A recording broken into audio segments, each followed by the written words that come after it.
During the indoors, family start asking this question कि अब तो नहीं करोगे ऐसा। अब वो पेशेंट क्या कहता है आगे से,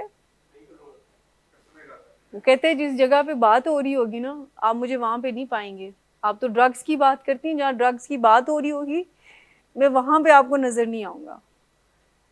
मुझे बताएं, क्या ये फैमिली का सवाल बनता है if they have this concept that it is a physical disorder?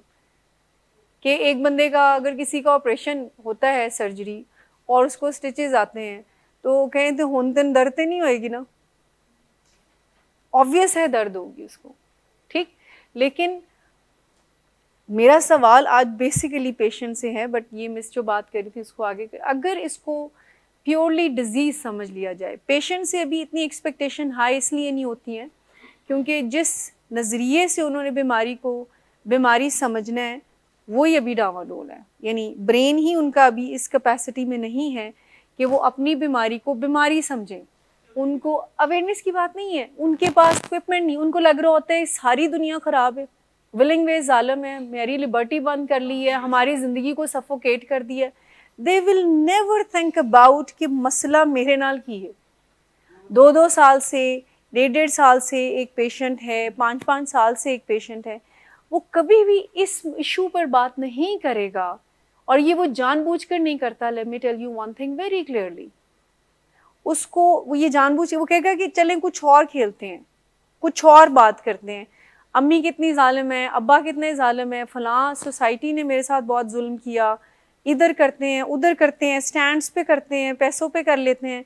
Will not talk about our problem, अपनी प्रॉब्लम पे साले कोई बात नहीं करेगा, व्हाट्स रॉन्ग विद मी। देखिए सलमान साहब, पहले इस बात का जवाब दूँ, सबसे बड़ी प्रॉब्लम ये होती है कि जब पेशेंट ठीक हो जाता है ना, ठीक से मुराद जब सोबर स्टेट में आ जाता है, जैसे अभी हैं आप, जैसे हमारे पेशेंट्स हैं अभी, तब उनको ये लगता नहीं है कि अब ये दोबारा होगा। They have this pseudo confidence कि अब ये दोबारा नहीं होगा।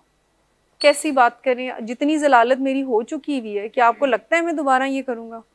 सो ये खतरनाक चीज़ है। जब किसी प्रॉब्लम को प्रॉब्लम कंसिडर ही करना हम ज़रा कम कर दें तो दैट्स अलार्मिंग।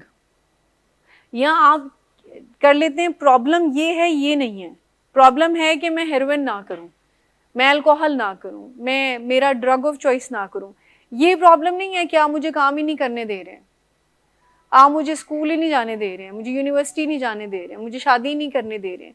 ये प्रॉब्लम नहीं है। आपको यही चाहिए ना कि मेरा ड्रग टेस्ट क्लियर आए। मैं आज सुबह साइकोथेरेपी में बात आप लोगों से ही कर रही थी कि इसमें कितनी बड़ी साइंस है, 2+2=4 वाली बात है कि आपकी बॉडी केमिकल को प्रोसेस नहीं करती। और वो छोटा केमिकल, बड़ा केमिकल, वीलो, नस्वार, सिगरेट, जिस भी चीज़ को आप लेकर आए, फैक्ट इज़ कि आपकी body, this is the error, this is physical disorder, can not process. यहाँ आप सिगरेट का इस्तेमाल करेंगे, वहाँ आपके बिहेवियर स्पाइक करेंगे, वहाँ आपके बिहेवियरल चेंजेस वाज़िया तौर पर बताते हैं देयर इज समथिंग रॉन्ग, ठीक। So the point is that कि ये खतरनाक, as a mental health professional जब किसी पेशेंट या फैमिली को ये कॉन्फिडेंस आ जाए ना, अब मेरे साथ कोई मसला नहीं होना, ठीक, वो खतरनाक बात है। आपने पूछा सलमान साहब फिर क्या स्टेटमेंट होनी चाहिए। There are 2 concepts, it's up to you, आप जिसको भी लेना चाहें। एक है टूवर्ड्स मोटिवेशन, ठीक है। टूवर्ड्स मोटिवेशन का मतलब ये है कि जब भी हम कुछ अचीव करते हैं तो उससे हमें फायदा क्या होगा, हम उसकी तरफ देखें। टूवर्ड्स मोटिवेशन, जिस यानी रिकवरी से आपको फायदा क्या होगा, ये हो गया टूवर्ड्स मोटिवेशन। मुझे डिग्री करनी है इसलिए नहीं कि मैं अच्छी कमाई नहीं कर सकती, फिर मेरा कोई करियर नहीं होगा, इसलिए कि I deserve a very good life, इसलिए कि मेरी ज़िंदगी बेहतर हो जाएगी। यू नीड रिकवरी इसलिए because you deserve a very good life. अब वो हर डोमेन आपकी लाइफ की। अच्छा, ये हो गया टूवर्ड्स मोटिवेशन, रिकवरी पे काम करना by having the benefits of recovery. होगा क्या, फायदा क्या होगा। अवे फ्रॉम मोटिवेशन क्या है कि अगर मैं रिकवरी ना करूं तो मुझे क्या क्या नुकसान उठाने पड़ेंगे। अब बात यह है कि इट्स अप टू यू कि आप टूवर्ड्स मोटिवेशन पे काम करें या अवे फ्रॉम मोटिवेशन पे काम करें। वो जो फियर की बात आप कर रहे हैं ना, एक्सपर्ट्स ओपिनियन के मुताबिक फियर की एक लाइफ होती है। एट दी एंड आपका ब्रेन फियर को फिर ये ऐसे परसीव करता है कि फिर होन लेन दो, फिर जो नहीं है। सो इसीलिए जो रिकवरी है उसको कहा यह जाता है कि बाय फियर मत लेके चलें। रिकवरी बाय फियर अगर आप लेके जाते हैं तो एट दी एंड क्या होता है भला, वही होता है जिसका फियर हो रहा होता है। अगर आपको इंडोर होने का फियर है तो आप इंडोर ही हो जाएंगे। लेकिन अगर आपको ये, आप सिर्फ इस वजह से रिकवरी कर रहे हैं कि मैं इंडोर नहीं होना चाहता, तो एट दी एंड पता क्या होगा, आप इंडोर हो जाएंगे। ये मैं बिल्कुल आपसे बाय द बुक्स बात कर रही हूँ। अगर वो पेशेंट कहे कि तुसी जो मर्जी कर लो मैं ठीक नहीं होना, तो ये उसकी एक फेज है। ऐसा नहीं है कि वो ठीक होना नहीं चाहता। दूसरे ही लम्हे उसको ये सोच आ सकती है कि मैं ठीक होना चाहता हूँ। वो जो मैं पहले बात कर रही थी ना, प्योरली डिजीज लेना, कि फैमिली अगर इसको प्योरली एक बीमारी ले लेती है, सो हमारा प्योरली अगर आप डिजीज ले लेते हैं ना इसको, फिर आपके दिल में ये एज अ फैमिली दुखन नहीं होती कि ये अब ये क्यों कह रहा है, क्योंकि आपको पता है ये कभी भी कह सकता है, ये यहाँ से जाने के बाद भी कह सकता है। असल बात ये है आपके पास क्या तैयारी है उनके ऐसे जवाब देने की। जब वो ऐसे आपको जवाब दें तो आपके पास क्या तैयारी है कि एक है, अगर कोई नॉर्मल सेंसेस में तो कोई बात ये नहीं करेगा ना कि मैं अपनी ज़िंदगी तबाही करूँगा, आपका जो दिल चाहता है वो करे। क्या बताएं, क्या नॉर्मल सैनिटी ये बात करती है? Answer is no. जिसको कोई सेंस होगी, जिसको कोई ख्याल होगा अपना, वो कभी भी ये बात नहीं करेगा। अगर कोई ऐसी बात कर रहा है तो पहले तो अपने आप को ये समझाने की ज़रूरत है कि उसको हेल्प की अभी ज़रूरत है, लेकिन वो हेल्प इस तरह से नहीं आप दे सकते कि आप उसको कहें कि फ़ायदा कोई नहीं हुआ और तुम ठीक ही नहीं होना चाहते और तुम ये और तुम वो, ऐसे करके फ़ायदा नहीं हो सकता उनको। आप अपनी तकलीफ़ ज़रूर बता सकते हैं उनको कि जी मुझे तो बिल्कुल इस टाइम पे आकर अगर आप ये बात कर रहे हैं तो मैं तो बहुत इससे डिसहार्ट हो रही हूँ, पर पुरुमीद हूँ। आई अप्रिशिएट योर स्टेप कि आपने बजाय वहाँ पर बैठकर अपने आप को टॉर्चर करने के, उनकी तकलीफ दे बातों को सुनने से, आपने कहा कि जी आई हैव टू लीव, और आप मीटिंग को ये है फॉलो किया। तो ये है मैनेजमेंट। अब इससे रिजल्ट्स आएंगे। लेकिन अगर आप वहाँ पर खुद भी रोती, वो आपसे मिसबिहेव करते, डिसरिस्पेक्ट करते, आपको बिहेवियर उनके ऐसे हो जाते, आपके अंदर भी एक तकलीफ पैदा होती, फिर वापस जो है ना वो मुश्किल पेश होती है आपको भी और उनको भी डेफिनेटली। सो जब आप प्योरली एक बीमारी को एज अ फैमिली परसीव करते हैं ना, तो विच मीन्स के मर्जी का ये काम नहीं है।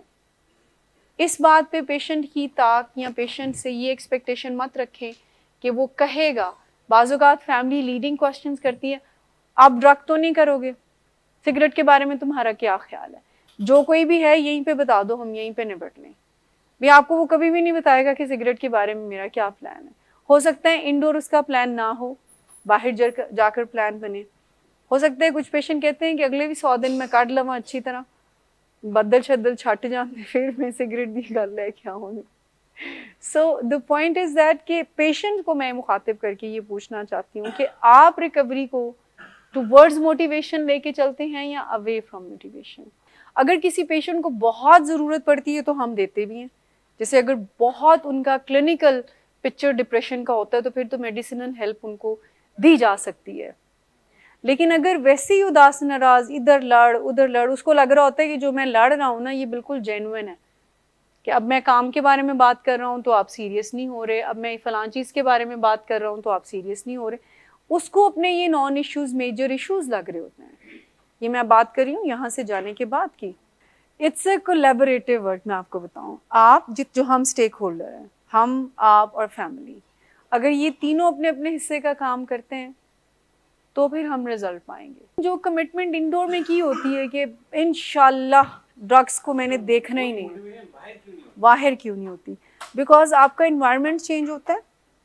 अच्छा, जब आप पहली बात पढ़ते हैं ड्रग एडिक्शन के बारे में तो एक स्टेटमेंट आप पढ़ते हैं, शायद आप सबने पढ़ी हो, कि it's a complex brain disease. By the definition it's a complex brain. इसका क्या मतलब हुआ? It's a complex brain disease. Complex mean के पेचीदा है, समझ नहीं आ रही आपको, जितना आप इसके बारे में समझ रहे हैं ना, हो सकता है वो कम हो। अब जो प्योरली, मुझे बताएं, यहाँ पर सैटरडे को हम एक पेशेंट को बुला रहे हैं जिनको 1 ईयर हुआ रिकवरी में।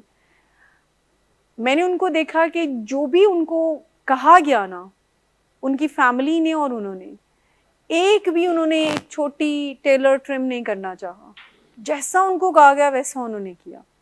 और आप देखें कि 1 ईयर में वो पेशेंट थे कि इंडोर्स में उनको इतनी सवेयर क्रेविंग्स हुई थी कि ही वॉज टेलिंग अस कि मेरा दिल चाह रहा है कि मैं अभी यहाँ से भाग जाऊँ और अल्कोहल कर लूँ। सो द पॉइंट इज़ कि बात ये है कि फैमिली, बहुत सारी ऐसी बातें हैं जो फैमिली, जब पेशेंट तकलीफ़ में होता है, फैमिली तकलीफ़ में होते हैं, तो they are bound to accept our protocol. अब जैसे कोई साइकोसिस में है तो वो ये तो नहीं कहेगा जी हम अपने पेशेंट को लेके जाना चाहते हैं, लेकिन जैसे ही पेशेंट थोड़ा बेहतर हो जाता है, किसी दिन वो माफ़ी मांग ले तो सोने पे सुहागा हो जाता है। मैं आपको एक बात बताऊं कि ये जो आप जिसमें मैंने अभी कहा कि अल्लाह ताला तो हर बंदे पे करम करता है, कोई ऐसा आपने सुना है कि बंदे पे नहीं करम करता? वो तो उसका तो हम सब पे ख़ास एक करम है। उस्मान साहब, ये इफ इज़ कमिंग हेयर ना, तो he is in the safe zone. क्योंकि ये जो बात है ना ट्रीटमेंट स्ट्रक्चर की, अभी इन्होंने कहा ना कि हम क्या करें कि मोटिवेशन तो या तो हम बाकायदा उसके ऊपर काम करते रहें, अदरवाइज हमारी मोटिवेशन जाती है नीचे। अब जैसे आपका किसी दिन अगर काम करने को दिल नहीं चाह रहा, तो क्या करते हैं आप? तो फिर अगर अगले पूरे हफ्ते नहीं चाहता तो नहीं करते, ठीक है ना? आपको ये पता है कि मेरा चाहना या ना चाहना इस बात पे डिपेंड नहीं करता, क्योंकि मुझे अगर काम करना है तो फिर मुझे करना ही है। सो जो बहुत सारी चीज़ें मिलकर ये रिजल्ट्स दे रही हैं, ऐसा नहीं है कि सिंगल हैंडेडली कोई एक बंदे का कमाल है। आप खुद हैं, फैमिली है, हम हैं, ये सारे तीनों मिलकर। लेकिन अगर पेशेंट कहता है कि नहीं ये बात मुझे पसंद है, ये मैं फॉलो करूँगा, ये नहीं करना, वो जो कहते हैं सिगरेट से एब्सटेन रहें, तो ये नहीं मैंने करना, अभी हमारी बातचीत जारी रहती है। रिकवरी के डिज़ाइन में ये है कि आप अपनी रूटीन को ब्रेक नहीं करते, चाहे आपका आज दिन बहुत अच्छा है आपके लिए और चाहे आज का दिन अच्छा। सो वो जो रूटीन है आपकी, उसको मेंटेन करना और इस बात को एक्सेप्ट करना। आई नीड आप सबकी अटेंशन कि रिकवरी में बैड फीलिंग्स आ सकती हैं और आएंगी, डिप्रेशन की, एंजाइटी की, इरिटेशन की, बोर्डम की, और इनको एक्सेप्ट करके आपने आगे बढ़ना है। इसको भेजने की एफर्ट्स नहीं करनी है। क्या मतलब हुआ इस बात का? किसी दिन आप बैड फील कर रहे हैं तो you have to acknowledge that, face that कि ठीक है आज मेरा वो लहजा नहीं है, आज आई डोंट फील गुड, आज I am tired a bit, आज थोड़ी एंजाइटी है। हाई पावर को बताएं, काउंसलर को बताएं।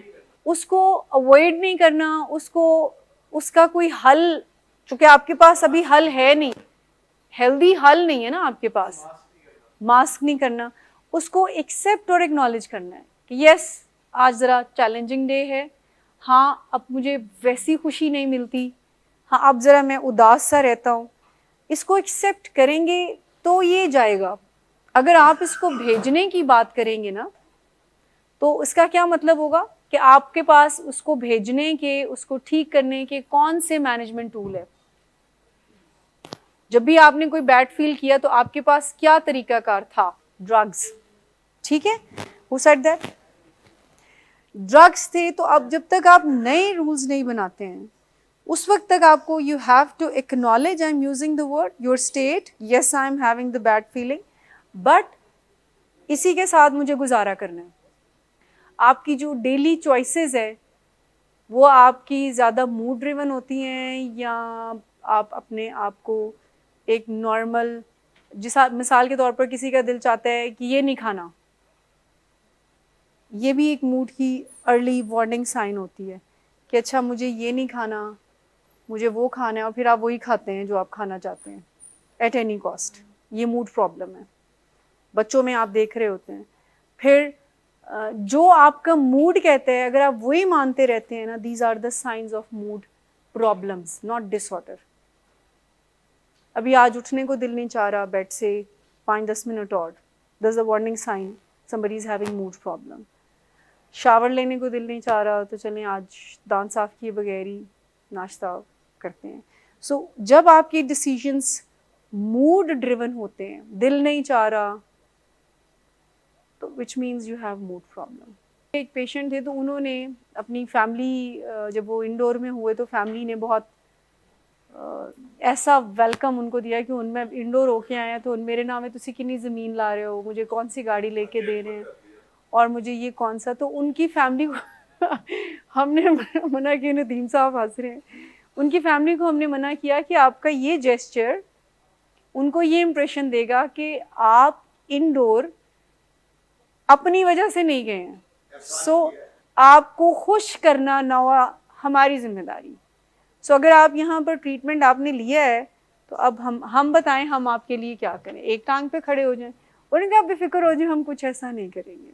अब मुझे बताएं कि ट्रीटमेंट के बाद इतना वार्म वेलकम, समटाइम लोग डिनर अरेंज करते हैं, पेशेंट को बहुत ज़्यादा ब्राइब कर देते हैं, कोई गाड़ी ले दी, कोई फ़ोन ले दिया, जिस हैविंग दिस। अब मुझे बताएं उस पेशेंट को ये मैसेज जाना है कि जो रिकवरी है ना, ये कोई आपका काम है, आपके हिस्से का। हमारे एक पेशेंट है वो कहते हैं 6 लाख मैनू दो, इन्ना पैसा तुसी इन्ना ट्रीटमेंट ते ज़ाया किया, why don't you give us, मुझे दे दें वो पैसा। फिर जिन्ना दा पैसा उन्होंने मर्जी, ना आपने भी कमाया है ना आपने कुछ किया है, तो on what basis, I really want to ask उन पेशेंट से जिनको लगता है कि वालिदैन का पैसा हमारा पैसा और इट्स अप टू अस, हम उसकी धज्जियाँ उड़ाएं। कोई है आंसर आपके पास हसन? आपकी फैमिली, पेरेंट्स की मर्जी नहीं है सलमान साहब को दें या ना दें, उनका पैसा है, उन्होंने कमाया, वो आपके इलाज पे लगाएं, आपको ज़मीन लेके दें, आपको दें ही ना। आप मुझे बताएं as a sun, as a, मेरी बात को प्लीज़ माइंड मत कीजिएगा, विद यू ऑल रिस्पेक्ट, आप कौन सा फ़र्ज़ पूरा कर रहे हैं जिसके बिहाफ पर आप कहते हैं कि ना ये हमारा राइट है? प्लीज़ मुझे बता दें, करेक्ट कर दे। हो सकता है हमारी नॉलेज में कमी हो, हमें अपडेट होने की ज़रूरत हो कि what you are doing for them, जिन्होंने लिहाज करके वो ताड़ा ख्याल पहले नालों बहुत रखें, ये उनकी सज़ा है कि आप उनके बच्चे हैं। आप प्लीज़ माइंड मत कीजिएगा। नहीं नहीं, मुझे ये बता, जब पेशेंट, नहीं कामरान साहब, जब पेशेंट ये कहता है ना कि इन्ना पैसा तुसी लैके कित्थे जाना है, मेरे एक पेशेंट थे तो उन्होंने 3 गाड़ियाँ होने के बावजूद एक गाड़ी खुद ही ले ली, तो उनके फादर ने कहा कि जी ऑलरेडी यू हैव 3, तो आपने क्यों ली? तो उन्होंने कहा तुसी इन्ना पैसा लैके कबर च कित्थे जाना है। So this very painful, he is the only son, और वो पैसा उनके पेरेंट्स का था, उनका राइट था, वो कह देते कि जी मत लें। सो जब they have this kind of pattern कि ये जो पैसा है आपका, ये आपने किधर लेके जाना है, सो वालिदैन को कहना चाहिए ना कि ये हमारा है, हम जिधर मर्जी लेके जाएं। वालिदैन इतना एहतशाम क्यों फील करते हैं कि वैसे असी ताडे गुलाम आ, असी कोई कर्जा देना? आपका कसूर ये है कि आप के वो बच्चे, दैट्स वाई वो एक लफ्ज़ बोलते हैं ना कि जैसे आपने जैसे उनका कर्जा देना है, वाई यू फील कि वो आपकी अकाउंटेबिलिटी किसी भी टाइम पे ले सकते हैं। ये पेरेंट्स से क्वेश्चन है। क्यों आपको लगता है कि वो आपको कहते हैं कि जी तुसी तरबियत ठीक नहीं की थी, तो आप कहते हैं हाँ वाकई हमने तरबियत ठीक नहीं की। आपके बच्चे या हम अपने पेरेंट्स को लाइसेंस देंगे कि उन्होंने हमारी तरबियत ठीक की है या नहीं की है? सो आप, हम पेरेंट्स क्यों, मेरा सिर्फ एडिक्ट्स के पेरेंट्स से नहीं, जनरली भी जिन बच्चों के साथ और पेरेंट्स के साथ मैं काम कर रही हूँ, वो पेरेंट्स को बच्चे लाजवाब कर देते हैं कि जी आपने ये पैसा कमाया तो किधर लेके जाना है। दूसरी बात, पेरेंट्स से सवाल ये है कि वो ये क्यों फील करते हैं कि वैसे हमने जैसे कोई कर्जा देना है इनका, यानी पेरेंट्स हैव दिस फीलिंग कि वाकई में आप जितनी मर्जी चढ़ाई हम पे करते जाएं, ये जिम्मेदारी है तलहा, ये जिम्मेदारी नहीं है, ये कोडिपेंडेंसी है, इट्स अ सिक लव जो पेरेंट्स बच्चों के साथ रखते हैं कि एक बच्चे से आपको पीस नहीं मिल रहा, ठंड नहीं मिल रही है, वो अच्छे अल्फाज नहीं दे रहा आपको, कोई खुशी नहीं आपको दे रहा, और आप समझते हैं कि आपका फ़र्ज़ है उसकी जायज़ नाजायज़ चीज़ों को पूरा करना। इस सेंस में आई कैन एग्री कि जो हमारे यहाँ जो ये है ना विरासत का और एंटाइटलमेंट जो बच्चों के पास है, तो पेरेंट्स हैव दिस, अगर वो डिसोन आपको कर दें तो आपने बिल्कुल सही बात की है कि कोई मेंटली स्टेबल नहीं होगा तो वो ये बात कहेगा कि मैं पेरेंट्स को डिसऑन करता हूँ। मेंटली स्टेबल बंदा कभी ये बात नहीं करेगा। यही मैं बात आप करी, लेकिन ये लफ्ज हम यूज नहीं कर सकते कि पेरेंट्स को डिसऑन किस बात पर आप करें, किस बात पर। वैसे बाय द वे हम इस पे ब्रेनस्टॉर्मिंग करते हैं कि पेरेंट्स को डिसऑन किस लिए करें। क्या आप मुझे बुरे कामों से रोकते हैं इसलिए मैं आपको डिसऑन कर रहा हूँ? आप मुझे ड्रग्स करने से रोकते हैं इसलिए? तो मैं पूछना चाह रही हूँ ना कि आपने मुझे 100 दिन अंदर करवाया इसलिए मैं डिसऑन कर रहा हूँ आपको। ये बात ये है कि पेरेंट्स को ये पता नहीं है और बच्चों को ये बहुत अच्छी तरह से पता है कि पेरेंट्स की जो नब्ज़ें हैं ना उनके हाथ में है। नब्ज़ें समझते हैं कि उनको पता है कि कौन सी स्ट्रिंग जो है ना वो पुल करनी है। वही से आपको पता होगा कि अब्बा की कौन सी स्ट्रिंग पुल करनी है, भाई की कौन सी स्ट्रिंग पुल करनी है, मदर की कौन सी स्ट्रिंग पुल, इवन डॉक्टर सदाकत की कौन सी स्ट्रिंग पुल। हमारे पेशेंट्स की ये कैलकुलेशन बहुत अच्छी होती है कि उनको पता है कि आज अगर मिस शुमाइला मीटिंग कंडक्ट करवाएंगी तो मुझे कैसा रहना है, आज अगर नदीम साहब कंडक्ट करवा रहे हैं तो कैसा रहना है, और अगर हमें आज अनसुपरवाइज मिली है तो हमने क्या करना है। सो बहुत बहुत स्मार्ट है, बहुत हमारा पेशेंट स्मार्ट है, बहुत इंटेलिजेंट है। बट अनफॉर्चुनेट बात पता है क्या है, उनकी इंटेलिजेंस उनको ही नुकसान पहुंचा रही होती है और वो अनअवेयर होते हैं इस बात से। उनको ये समझ नहीं आ रही होती है कि मेरी इंटेलिजेंस से। लेकिन मैं ये सवाल आप लोगों से ये करना चाह रही थी पेशेंट से कि पेरेंट्स का जो एक कसूर हमें नज़र आता है वो क्या है, वो क्यों, और पेरेंट्स से भी ये सवाल है कि वो क्यों इतना दबे दबे से क्यों रहते हैं। यानी मैं आपसे मैम पूछना चाहूँगी कि आपको क्यों लगता है कि उनकी जो खुशी है ना वो मेरे गमों में डूब जाने के रिजल्ट में ही आएगी। देखिए, कह सकते हैं आप इसको प्यार कह रहे हैं लेकिन ये फियर होता है। एक्चुअली में ये फियर है। अगर आपको किसी रिश्ते में ये फील हो कि मुझे ये इसलिए करना है नहीं तो ये हो जाएगा, वो हो जाएगा, ये अपसेट हो जाएगा, ये बुरा मान जाएगा, ये नशे करेगा, ये घर छोड़ के चला जाएगा, ये कोई ख़राबी कर लेगा, तो अगर आपको ये है और आप इसको समझते हैं, कोई मदर ये समझती है कि ये प्यार है, तो ये प्यार नहीं है, ये फियर है। ये प्योरली फियर है, क्योंकि प्यार जहाँ पर होता है वहाँ पर कॉन्फिडेंस से अगला बंदा किसी को करेक्ट करता है। यानी प्यार आपको कॉन्फिडेंस देता है। देखें, बहुत दफ़ा फैमिलीज जब ग्रेजुअली इस रिकवरी में को डिपेंडेंस के ट्रैप से निकल जाती हैं, तो हमने देखा है कि जो बात जैसे भी हसन की मदर बात कर रही हैं, तो ये इतनी इम्प्रूव की हैं, I can not tell you. यानी शुरू के दिनों में अगर मैं इनसे 40-60 मिनट्स भी बात कर रही होती थी तो कोई और बात नहीं होती थी, शी वॉज क्राइंग कंटिन्यूसली। आज उन्होंने अपने बच्चे के उसी बिहेवियर को करेजियसली डील किया। उनको कहा कि जी आई कैन नॉट टॉलरेट मोर, अगर आपने ऐसी बातें करनी है तो मैं जा रही हूँ, और वो वहाँ से उन्होंने वॉकआउट किया। दिल उनका दुखा, मेरे सामने वो रोई भी, दैट्स फाइन, लेकिन वो इस हिम्मत के साथ थी कि मैं इसको अब डिस्कस करना चाहती हूँ। तो ये चेंज है ना, अब फियर तो नहीं है, लव असल ये है, दिस इज लव, कि उनको पता है कि अगर इनका बच्चा इनको अनसुपरवाइज में धमका रहा है कि तुसी जो मर्जी कर लो, अपने लिए एक बुरा लफ्ज़ भी बोला कि मैं फलां चीज़ हूँ, मैं ठीक नहीं हो सकता, तो असल में तो उनकी हिम्मत तोड़ने वाली बात थी ना। बट बजाय वो गिरने के, उन्होंने ज़रा फिर हिम्मत से पकड़ कर फिर बात कर रही हैं यहाँ पर, तो विच मीन्स कि पहले की निस्बत तो बेहतरी है ना। सो असल प्यार ये नहीं हुआ कि वो उनकी वैलिडेशन नहीं चाह रही, वो उनकी बेहतरी चाह रही हैं। सो अगर आप वैलिडेशन चाहना शुरू कर दें कि आप बिलफर्ज अपने लव्ड वन को कोई बात ये ना कहें, ज़्यादातर रिकवरिंग पेशेंट की फैमिलीज़ की बात पता है क्या होती है कि ये खा ज़्यादा रहा है, ये सो ज़्यादा रहा है, जो अर्ली रिकवरी में पेशेंट होते हैं, ये कॉफ़ी का इस्तेमाल ज़्यादा कर रहा है, ये चुप ज़्यादा बैठा हुआ है। सो ऐसी बातें जब वो करती है तो फैमिली हेजिटेट कर रही होती है कि अगर हमने ज़्यादा कहा ना तो ये बुरा ही ना मान जाए और कहीं ये ड्रग्स ना कर ले। उनका फियर बैक एंड पे कि इसको बुरा लग जाएगा तो क्या होएगा, आई एम आस्किंग एक्चुअली। देखिए, अगर वो रिएक्ट कर लेंगे तो एज इफ आपके कंट्रोल में उनका रिएक्शन, पेशेंट को पता है, एक पेशेंट से मैंने पूछा कि व्हाट इफ आपके वो हर छोटी सी बात पर मुझे डील नहीं मंगवा के दी, मैं घर छोड़ के जा रहा हूँ। हर छोटी बात पर वो घर छोड़ के चले जाते। तो एक दिन मैंने उनसे पूछा, मैंने कहा व्हाट इफ आपकी फैमिली आपको चेज ना करे, वो फ़ौरन से आपके दोस्तों को फ़ोन घुमाते हैं और पता करते हैं आप किधर है। सम टाइम वो खुद भी फ़ोन किसी दोस्त से करवा देते हैं। आई कैन नॉट से कि जनरेशन गैप है या नहीं है। There is a need of acceptance in my opinion. We are not ready to accept our relation. In fact we always want to control. Parents चाह रहे हैं कि वो अपने हिसाब से ज़रा कंट्रोल कर दें। ना, it's not gap, we are not accepting the, एक जैसे पेरेंट के रोल को बच्चा नहीं एक्सेप्ट कर रहा, और बच्चों के जो एक प्रेजेंस है, एक इंडिविजुअलिटी है, उसको पेरेंट्स नहीं एक्सेप्ट कर रहे।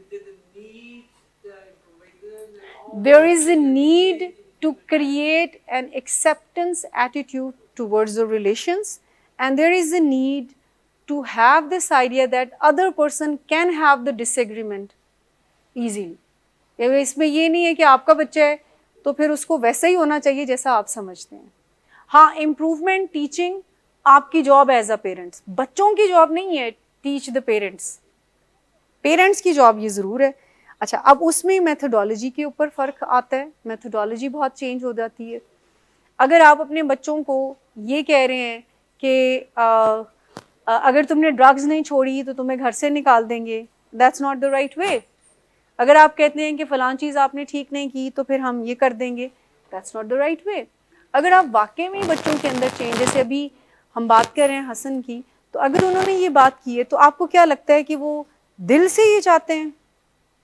अगर आप हमारे पेशेंट का पता है कि चाहते हैं, मैंने अब आई एम सॉरी कह दिया, फटाफट मूड ठीक करने, अब क्या आप चाह रहे हैं मैं अब आपके आगे हाथ जोड़ दूं?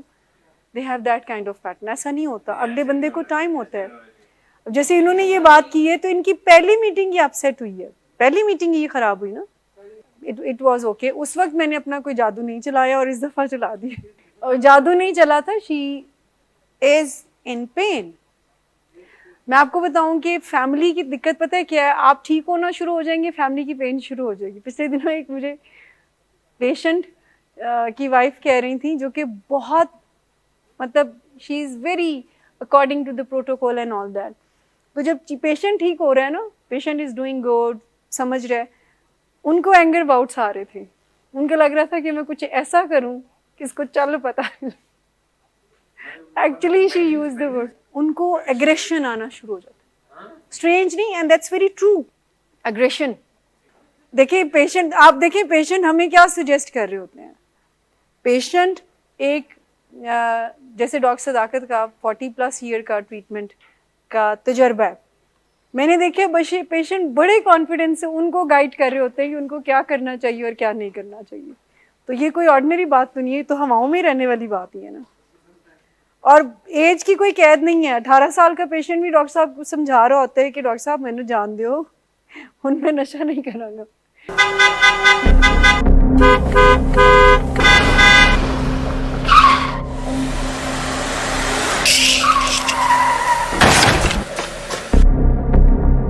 घटिया इंसान, इतनी देर से गेट क्यों खोला? सोए हुए थे तुम क्या? सर मैंने तो मिनट भी बकवास ना कर तुम मेरे साथ। क्या कर रहे हैं आप? अब्बा जी घर पे हैं, नशे में गालियां दे रहे हैं। खुदारा होश में आए, क्या हो गया आपको? होश में कैसे आऊं? सारा किया धरा इन्हीं का तो है।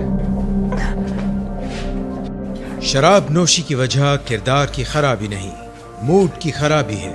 शराब नोशी कभी भी नशे की बीमारी में बदल सकती है। नशे की बीमारी हर स्टेज पर काबिले इलाज है। मदद हासिल कीजिए, क्योंकि वो ऐसा नहीं करेगा। विलिंग वेज से मदद हासिल कीजिए, कहीं से भी मदद हासिल कीजिए, लेकिन फौरी मदद हासिल कीजिए। जिस मुआवजे के इंतजार में आपने बहुत देर कर दी, अब वो दस्तक दे रहा है। मदद हासिल कीजिए, मदद हासिल कीजिए, मदद हासिल कीजिए।